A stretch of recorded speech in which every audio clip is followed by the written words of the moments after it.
Et si le passé qu'elle fuyait était le seul endroit où il l'attendait? Ce matin-là, Camille trouva une enveloppe sans timbre, glissée sous la porte de son atelier. L'écriture fine, penchée, lui coupa le souffle, celle qu'elle reconnaîtrait entre mille. Adrien dormait encore à l'étage, ignorant le tremblement de ses mains. La lumière du lac glissait sur le parquet, douce et froide à la fois. Dans le silence, Camille sentit son cœur battre comme un tambour de verre. Une simple lettre, et soudain, tout ce qu'elle croyait immobile reprenait vie. Les souvenirs, les regrets, les voix d'autrefois.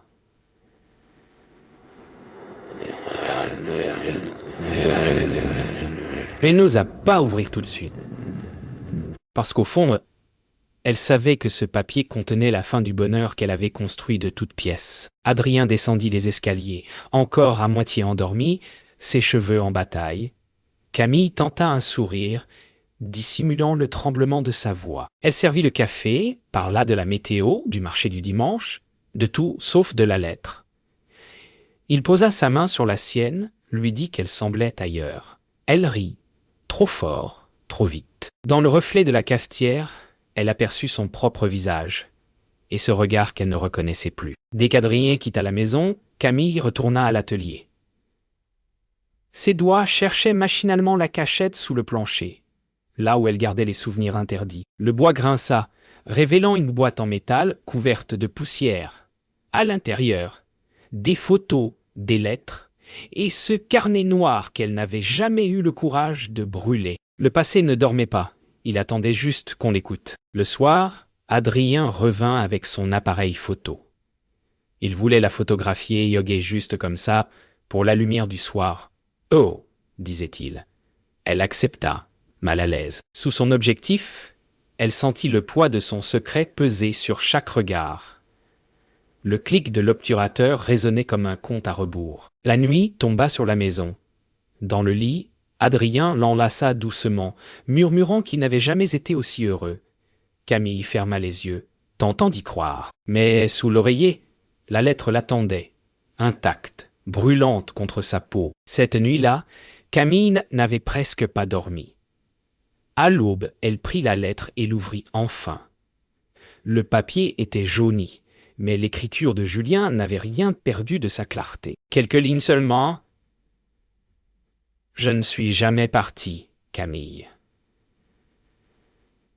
J'ai seulement attendu que tu sois prête à me revoir. » Ses doigts se crispèrent. Tout revenait, la maison en ruine, les cris, le silence d'après. Elle relut son nom, encore et encore, comme une blessure qu'on ne peut refermer. En rangeant la lettre, un petit cliché glissa du papier. Une photo ancienne, elle et Julien, riant sous la pluie, trempés, insouciants.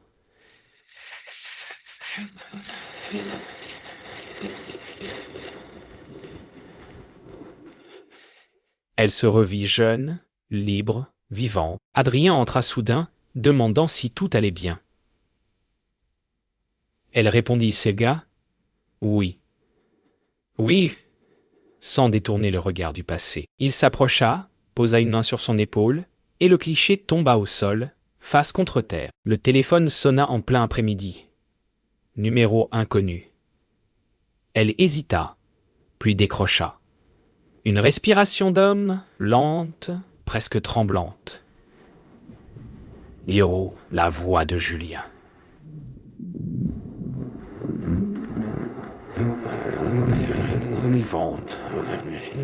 Son cœur se serra. Le monde bascula. Il lui dit qu'il était à Lyon, qu'il voulait juste la voir une dernière fois. Elle ne répondit rien, incapable de parler. Quand elle raccrocha, elle comprit que son silence venait de trahir 10 ans de mensonges. Le lendemain, elle prétexta un déplacement professionnel. Adrien la serra dans ses bras sans se douter de rien. Le train filait vers Lyon, longeant des paysages gris et humides. Dans la vitre, son reflet semblait appartenir à une autre femme. Chaque kilomètre la rapprochait de ce qu'elle craignait le plus. Revoir Julien et découvrir ce qu'il voulait vraiment. Il l'attendait sur les quais du Rhône, à l'endroit exact où il s'était promis de ne jamais revenir. Julien n'avait presque pas changé, juste plus grave, plus calme, ses yeux la cherchaient comme avant, sans reproche, sans peur. Quand elle s'approcha, le vent souleva une mèche de ses cheveux, et tout redevint silencieux. Le passé, le présent, l'amour, la faute. Tout tenait dans ce regard. Camille entra dans le petit café où il s'était souvent réfugié autrefois. L'odeur du café brûlé, le bois ciré, la lumière dorée. Tout était resté pareil. Julien l'attendait à une table près de la fenêtre. Il ne dit rien d'abord, se contentant de la regarder, comme pour rattraper 10 années de silence. Quand leurs regards se croisèrent, le temps sembla hésiter. Il lui parla doucement de sa fuite, de sa peur. Elle, d'une voix cassée, lui répondit qu'elle avait cru qu'il était mort. Ils se turent longtemps. Parfois, les mots ne suffisent plus. Les souvenirs jaillirent sans prévenir. L'atelier en feu, les cris, le manuscrit qu'ils avaient tenté de sauver. Julien blessé, hurlant son nom, Camille courant dans la nuit, persuadée qu'il n'en réchapperait pas. La fumée, le goût du sang et du papier brûlé. Elle se revit jeune, les mains noircies d'encre et de cendre. C'est ce soir-là qu'elle avait décidé de disparaître. De retour au présent, Julien posa une feuille sur la table. Ce n'était pas une lettre, mais un extrait de son roman inachevé. Les mots y racontaient leur histoire, telle qu'elle s'était vraiment passée. Il ne cherchait ni pardon ni explication, seulement la vérité. Camille sentit une chaleur étrange lui monter à la gorge. Ce n'était pas une confession, mais une offrande, une manière de dire qu'il avait survécu, malgré tout. Ils marchèrent longtemps dans les rues de Lyon, sans but précis. La pluie s'était arrêtée, les pavés luisaient sous les lampadaires. Julien lui dit qu'il avait cherché à comprendre pourquoi elle était partie sans un mot. Camille, à voix tremblante, répondit qu'elle ne s'était jamais pardonnée. Il lui prit la main, sans insister. Juste ce geste, fragile, suspendu entre le passé et ce qu'il restait d'eux. Avant de se quitter, Julien sortit la vieille photo qu'elle avait gardée. Il l'avait recollée, soigneusement, comme pour réparer ce qu'ils avaient brisé. Il la lui tendit, sans un mot. Elle comprit alors que ce passé, aussi douloureux soit-il, ne demandait plus à être caché. Il appartenait à la lumière désormais. Quand Camille revint à Annecy, Adrien l'attendait sur le quai, son appareil photo en bandoulière, le sourire doux et sincère. Elle l'embrassa comme si rien n'avait changé. Pourtant, tout en elle vibrait d'un secret trop lourd. Il parla du lac, de son exposition, de projets à venir. Elle répondit, absente, le regard fuyant. Derrière ces mots tranquilles, une seule pensée revenait. Comment cacher à l'homme qu'on aime la vérité qu'il ne pourrait supporter? Adrien photographiait tout. Les fleurs du balcon, les reflets sur les vitres, Camille lisant sans lever les yeux. Ce soir-là, en développant ses clichés, il remarqua quelque chose d'étrange. Dans une image, un homme apparaissait derrière elle. Flou, presque invisible, mais bien là. Son cœur se serra. Il ne dit rien, mais son regard sur elle changea, comme si la photo avait révélé plus que 1000 mots. Le dîner fut long et calme, trop calme. Adrien posait des questions sans attendre de réponse. Camille souriait, vidait son verre, puis fixait son assiette. Les couverts tintaient comme des pendules. « Huguet, tu sembles ailleurs, dit-il doucement. Elle répondit. « Huguet, je suis juste fatigué, yo. » Mais dans sa voix, il entendit autre chose, une distance qu'il n'avait jamais connue. Cette nuit-là, Adrien se leva, incapable de dormir. En cherchant un carnet dans l'atelier, il trouva par hasard la boîte de métal. Le couvercle s'ouvrit lentement. Des lettres, des photos et ce visage d'homme qu'il ne connaissait pas. Le choc le traversa comme une lame. Quand Camille entra, il tenait la photo dans sa main. Le silence entre eux pesa plus fort que la colère. « Huguet, qui est-il » Yo, demanda Adrien d'une voix blanche. Camille resta muette. Le monde semblait se fissurer autour d'eux. Alors tout sortit. Le passé, la peur, la disparition, la lettre. Adrien écouta, d'abord immobile, puis recula. Comme frappé, il voulut parler. Ne trouva rien. Son regard, celui qui autrefois la faisait trembler d'amour, n'exprimait plus qu'un vide immense. Et dans ce silence, leur histoire se brisa sans un cri. Les jours qui suivirent furent étrangement silencieux. Adrien ne parlait plus. Il dormait dans la chambre d'amis, ses affaires rangées dans une valise qui ne fermait jamais. Camille, elle, continuait à travailler, les yeux fixés sur des livres anciens qu'elle ne voyait plus. Parfois, elle entendait un pas derrière la porte, croyait qu'il allait revenir vers elle, mais ce n'était que le vent. Leur maison, jadis pleine de rire, résonnait désormais comme un lieu déserté. Julien revint sans prévenir. Un après-midi de pluie. Il entra dans l'atelier trempé, le souffle court.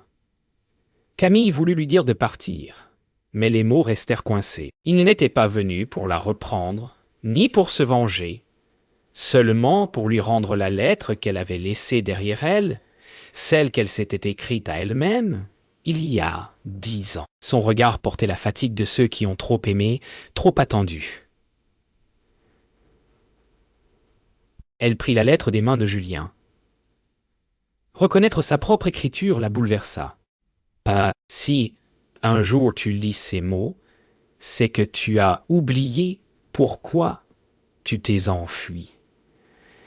Elle lut à voix haute, les mots tremblants, tandis que Julien restait immobile, tête baissée. Dans ces lignes, elle découvrit la vérité. Elle n'avait pas fui Julien. Elle avait fui la peur d'aimer encore, après la mort de son frère, le feu, la honte. Tout ce temps, elle s'était crue coupable d'un drame qui ne lui appartenait plus. Adrien revint plus tôt que prévu. La porte de l'atelier était entr'ouverte. Il vit Camille en larmes, Julien devant elle. Aucun mot ne fut prononcé, mais tout fut compris. Il ne resta pas. Il marcha jusqu'au lac, l'air glacé lui fouettant le visage. Il ne savait plus s'il fuyait ou s'il se libérait. Dans son appareil photo, il trouva une image de Camille, prise quelques semaines plus tôt. Elle souriait, sans savoir qu'elle mentait déjà. Il la garda, malgré tout. Julien prit la main de Camille avant de partir. Il ne lui demanda rien. Elle murmura un « Ouga, merci », yo presque inaudible. Il sourit tristement, referma la porte derrière lui. Dans le silence qui suivit, elle sut que tout venait de s'achever. Le passé s'était enfin refermé, non pas avec fracas, mais dans la douceur d'un souffle apaisé. Pour la première fois depuis longtemps, elle sentit qu'elle pouvait respirer sans avoir peur. Le lendemain, Adrien vida l'atelier sans un mot.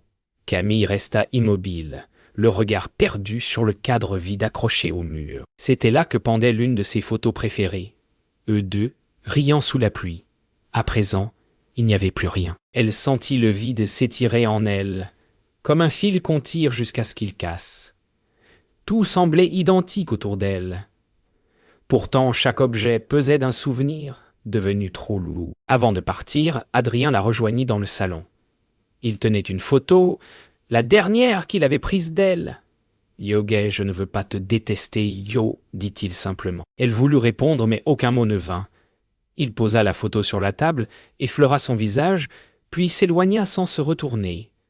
Le bruit de la porte claquant résonna comme un écho infini. Le soir, la pluie revint.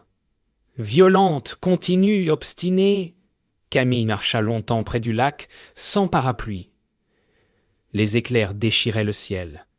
Reflétée dans l'eau noire, elle pensa à Adrien, à Julien, à tout ce qu'elle avait perdu, à tout ce qu'elle n'avait pas su dire. Le vent plaquait sa robe contre ses jambes, ses cheveux collaient à son visage. Et pourtant, au milieu de la tempête, elle se sentit plus vivante qu'elle ne l'avait été depuis des années. De retour chez elle, Camille alluma la cheminée. Dans ses mains, la première lettre de Julien, elle la relut une dernière fois, chaque mot résonnant comme un adieu. Puis, lentement, elle la glissa dans la flamme. Le papier se courba, se teinta d'or, avant de se réduire en cendres. Le passé s'effaçait enfin. Elle resta là, immobile, observant la fumée danser dans la lumière du feu. Comme si chaque étincelle portait un souvenir qui s'envolait. Le lendemain matin, Adrien quitta la ville. Sa voiture glissa lentement sur la route bordée de sapins. Il ne regarda pas en arrière. À travers la vitre, le lac brillait sous un soleil fragile. Camille, depuis la fenêtre, observa la voiture disparaître jusqu'à devenir un point. Elle ne pleura pas. Le chagrin avait laissé place à quelque chose de plus silencieux. Une paix douloureuse, mais réelle. L'hiver s'installa doucement sur Annecy. Les jours se ressemblaient, rythmés par le bruit des pages que Camille restaurait, une à une. Elle avait appris à ne plus attendre de lettres ni de pas sur l'escalier. Dans la solitude, elle découvrit une forme de paix fragile, faite de gestes simples et d'un silence qui ne faisait plus peur. Chaque matin, elle ouvrait la fenêtre, laissait entrer le froid, et respirait lentement, comme pour renaître. Un matin, en rangeant les rayonnages, elle trouva un manuscrit qu'elle n'avait jamais ouvert. Sur la couverture, un titre simple, « Le temps que nous avons perdu ». Aucun nom d'auteur, elle commença à le restaurer. Lentement, avec un soin presque sacré.